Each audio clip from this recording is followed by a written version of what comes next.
There's sort of two things today that I thought about that would make a difference, and one of them was building relationships, and I would like to see in the future people being able to have the time to build relationships with each other, whether that's people in the community with CLD practitioners, the voluntary sector with CLD practitioners, and to do that I think they would need this space to be able to get together, and that doesn't mean a formal space. It could be a local cafe, it could be just being able to walk along a path and have a chat.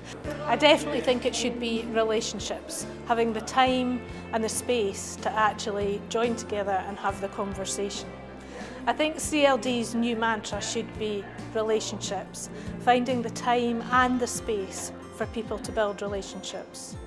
Coming from a range of values about how to achieve the work, and I think that's always the most important bit, that you get a range of people because they come with different ideas, they work with different kinds of people, and that enriches us all, rather than us all getting stuck in one sector with our own group of young people. In my case, we can tend to be very blinkered, so it's good to have that mixture of, and that enthusiasm as well to get new ideas and take things forward, because that's how we learn. CLD's new mantra should be learn, learn, learn. Learn from everyone. Learn from those around you, learn from other professionals, learn from those in Europe, learn from those across the world, but learn all the time. That's how we grow as people and as practitioners. I think it's really helpful when you get a group of really interested and passionate people together, particularly in community learning and development, to discuss the way forward. We're in changing times and we really need to decide how we move forward. I think we'll see really engaged communities, people passionate about their own communities, willing to play a part in making things better, not only for themselves but the people who live in their communities. And I think that could really ripple out across Scotland to create a Scotland that is passionate, vibrant and really engaged in their own development, in their own learning and development. The new mantra should be collaboration, partnership, giving people a voice and listening to that voice. To what you might call a learning culture in Scotland.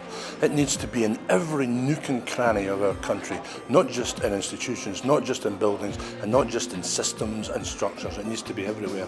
And that means people will be happier, there'll be more hope, where at the moment there's a fair bit of grief, and there'll be a whole set of different approaches to working with people across Scotland, and that's got to be better. It's not the answer to everything, but we can play a really key part if we're allowed. What should CLD professionals' new mantra be? Well, there's a few, but one that I would go for every time is that whatever hurdle is in front of you, there's a way around it. Through it, under it, over it, with it, as long as we can get something done. Because if you don't have a solution, there is someone somewhere who does. Our Scotland would be a country where people will do something new today to make it better for all of us tomorrow. It would look like a society in which learning wherever, whenever and however it takes place is valued by all who participate and is used to affect a much better Scotland for the future. But I think one of the things we've got to learn is about the way that we welcome young people into our community and help them bring the things that they know and the things that they are all about learning into the project, becoming the kind of adults that Scotland needs them to be. A learning Scotland would be a place where people were more interested in the questions than in the answers. When I open the door, I find things I don't know. In Scotland, I find out where to go to find them out.